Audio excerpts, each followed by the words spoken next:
Hello everyone, ನಾನು Pradeep Chavan. Friends, ರೀಸೆಂಟಾಗಿ ಗುಜರಾತ್ದ ಅಹಮದಾಬಾದಲ್ಲಿ ಒಂದು ಭೀಕರವಾದ ವಿಮಾನ ಅಪಘಾತವಾಗಿದೆ.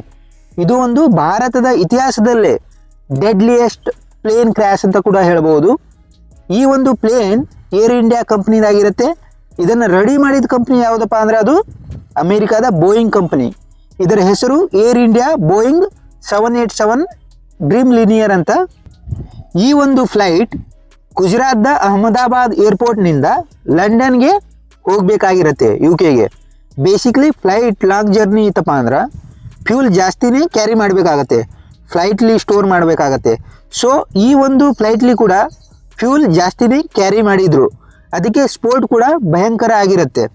ನೀವು ನೋಡ್ಬೋದು, ಏರ್ ಇಂಡಿಯಾ ಅಫಿಷಿಯಲ್ ಪೇಜ್ ಎಲ್ಲ ಇಮೇಜನ್ನು ತೆಗೆದಿದ್ದಾರೆ, ಫುಲ್ ಬ್ಲ್ಯಾಕ್ ಆಗಿ ಇದೆ.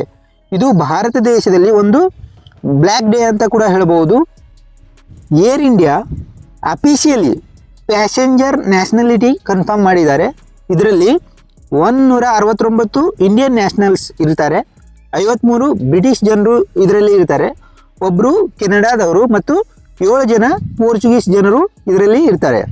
ಟೋಟಲ್ ಇದರಲ್ಲಿ 242 ಜನರು ಇರ್ತಾರೆ. According to the director general of civil aviation ಪ್ರಕಾರ 230 ಜನರು ಪ್ಯಾಸೆಂಜರ್ ಇರ್ತಾರೆ, 2 ಪೈಲಟ್ಸ್ ಇರ್ತಾರೆ ಮತ್ತು 10 ಜನ ಕ್ಯಾಬಿನ್ ಕ್ರೂ ಮೆಂಬರ್ಸ್ ಇದರಲ್ಲಿ ಇರ್ತಾರೆ. ಸೊ ಆ್ಯಕ್ಚುಲಿ ಈ ಒಂದು ಫ್ಲೈಟ್ ಅಹಮದಾಬಾದ್ ಏರ್ಪೋರ್ಟ್ನಿಂದ ಟೇಕಪ್ ಆಗುತ್ತೆ. ಇದರ ರೂಟ್ ಎಲ್ಲಿತ್ತಪ್ಪ ಅಂದ್ರೆ ಲಂಡನ್ಗೆ ಹೋಗಬೇಕಾಗಿತ್ತು. ಆದರೆ ಈ ಒಂದು ಫ್ಲೈಟ್ ಗುಜರಾತ್ನಿಂದ ಟೇಕಪ್ ಆಗಿ ಗುಜರಾತ್ಲಿನೇ ಕ್ರ್ಯಾಶ್ ಆಗುತ್ತೆ. ಇದು ಭಾರತದ ಒಂದು ಬಿಗ್ಗೆಸ್ಟ್ ಏರ್ ಆಕ್ಸಿಡೆಂಟ್ ಅಂತ ಕೂಡ ಹೇಳ್ಬೋದು. ಈ ಒಂದು ಪ್ಲೇನ್ ಎಲ್ಲಿ ಕ್ರ್ಯಾಶ್ ಆಗುತ್ತಪ್ಪ ಅಂದ್ರೆ ಡಾಕ್ಟರ್ ಹಾಸ್ಟೆಲ್ಗೆ ಈ ಒಂದು ಪ್ಲೇನ್ ಕ್ರ್ಯಾಶ್ ಆಗುತ್ತೆ. ಅಹಮದಾಬಾದಲ್ಲಿ BJ medical college UG hostel ಅಂತ ಆ ಬಿಲ್ಡಿಂಗ್ಗೆ ಈ ಒಂದು ಪ್ಲೇನ್ ಕ್ರ್ಯಾಶ್ ಆಗುತ್ತೆ. ಸೊ ಈ ಒಂದು ಹಾಸ್ಟೆಲಲ್ಲಿ 5 ಜನ ಸ್ಟೂಡೆಂಟ್ಸ್, ವುಮನ್ಸ್ ಡಾಕ್ಟರ್ ಸಾವನ್ನಪ್ಪಿದ್ದಾರೆ ಮತ್ತು 60ಕ್ಕೂ ಹೆಚ್ಚು ಜನರಿಗೆ ಈ ಒಂದು ಹಾಸ್ಟೆಲಲ್ಲಿ ಇರುವ ಜನರಿಗೆ ಗಂಭೀರ ಗಾಯಗಳು ಆಗಿವೆ.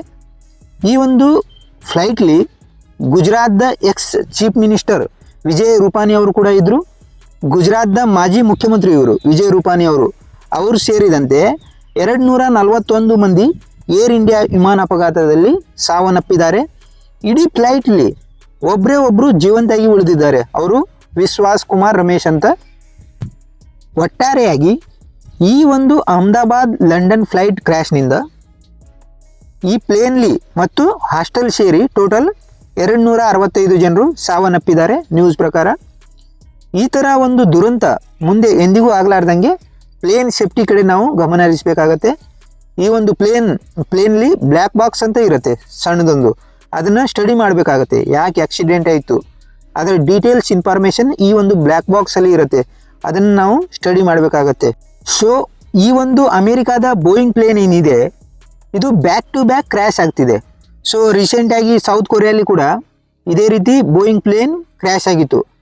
ಇವರು ಯಾವ ರೀತಿ ಸೇಫ್ಟಿ ಸ್ಟ್ಯಾಂಡರ್ಡನ್ನು ಮೇಂಟೈನ್ ಮಾಡ್ತಿದ್ದಾರೆ ಗಮನಿಸಬೇಕಾಗತ್ತೆ. ನಾವು ಬರ್ತಾ ಈ ಅಮೇರಿಕವ್ರ ಮೇಲೆ ಡಿಪೆಂಡ್ ಆಗೋದನ್ನು ಬಿಡಬೇಕಾಗಿದೆ. ನಮ್ಮದೇ ಆದ ಫ್ಲೈಟನ್ನು ರೆಡಿ ಮಾಡಿ ಯೂಸ್ ಮಾಡಬೇಕಾಗತ್ತೆ. ಚೀನಾ ಕೂಡ ಇವ್ರ ಮೇಲೆ ಡಿಪೆಂಡ್ ಆಗೋದನ್ನು ಬಿಟ್ಟಿದೆ. ತನ್ನದೇ ಆದ ಚೀನಾದ C919 ಆಲ್ರೆಡಿ ರೆಡಿ ಮಾಡಿದ್ದಾರೆ ಇವರು. ಸೊ ನಾವು ಬೇರೆಯವರ ಮೇಲೆ ಡಿಪೆಂಡ್ ಆಗೋದನ್ನು ಸ್ಟಾಪ್ ಮಾಡಿ ನಮ್ಮದೇ ಆದ ಫ್ಲೈಟನ್ನು ರೆಡಿ ಮಾಡಬೇಕಾಗತ್ತೆ ನಮ್ಮ ಸೇಫ್ಟಿಗೋಸ್ಕರ. ನಾನು ಇದೇ ರೀತಿ ಅಪ್ಡೇಟೆಡ್ ವಿಡಿಯೋಸ್ ಹಾಕ್ತಿರ್ತೀನಿ. ನೀವು ಚಾನಲನ್ನು ಸಬ್ಸ್ಕ್ರೈಬ್ ಮಾಡಿಲ್ಲ ಅಂದರೆ ಕೂಡಲೇ ಸಬ್ಸ್ಕ್ರೈಬ್ ಮಾಡಿರಿ. ಬಾಯ್ ಬಾಯ್.